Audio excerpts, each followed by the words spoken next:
네, 그러면 이 시각 공수처 상황 먼저 알아보겠습니다. 아침부터 취재하고 있는 조혜연 기자가 연결돼 있습니다. 자, 조 기자, 윤석열 대통령이 오늘도 공수처 조사를 거부했다고 들었는데 그럼 이대로 구속영장 청구를 하는 건가요?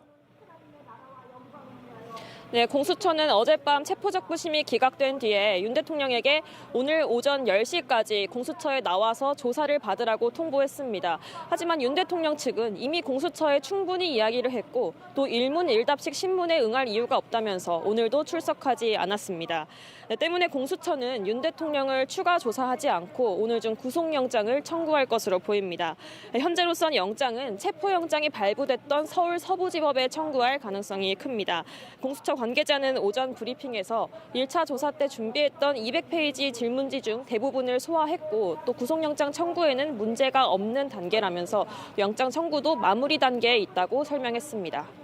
네, 영장에는 어떤 내용이 담길 것으로 예상됩니까? 네, 일단 먼저 공개됐던 수색영장에 담겨있던 윤 대통령의 내란 우두머리 혐의와 관련된 범죄 사실 그리고 구속 수사가 필요한 이유 등에 대한 설명이 담길 것으로 보입니다. 특히 윤 대통령이 지난 15일 공수처에서 1차 조사를 받고 돌아간 뒤에는 공수처의 출석 요구에 전혀 응하지 않고 있고 또 조사에도 응하지 않고 있는 것, 협조하지 않고 있는 점 등을 강조할 것으로 예측이 되고 있습니다.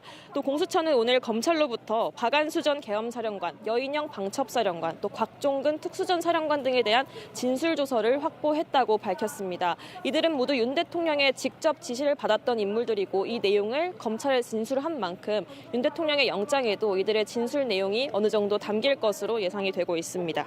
예, 그리고 윤 대통령의 체포 적부심도 법원이 받아들이지 않았죠. 기각됐습니다. 그러면 불법 영장이란 주장도 더 이상 하기 어려운 상황이라고 보면 됩니까? 네, 그렇습니다. 어젯밤 서울중앙지법은 윤 대통령의 체포적부심 청구를 기각했습니다. 윤 대통령 측은 관할 위반 그리고 수사권 논란 또 55경비당 공문 관련 의혹에 대해서도 모두 의혹을 주장했지만 법원에서 전혀 받아들이지 않은 건데요. 이 형사소송법에 따르면 이 기각 결정에 대해서는 항고를 할 수도 없고 또 만약 같은 영장에 대해서 또 체포적부심을 청구한다면 바로 기각이 되는 사유입니다. 일단 이번 체포영장의 발부와 집행에는 문제가 없던 것으로 일단락된 겁니다. 윤 대통령 측 석동현 변호사는 어제 새벽 페이스북에 글을 올려서 이 법원의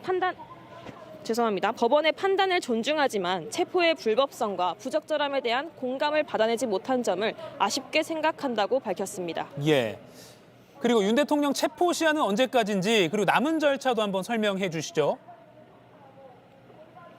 네, 윤 대통령의 체포 시한은 오늘 밤 9시 5분까지입니다. 공수처는 법원에 보낸 기록을 오늘 자정쯤 돌려받았다고 밝혔는데요.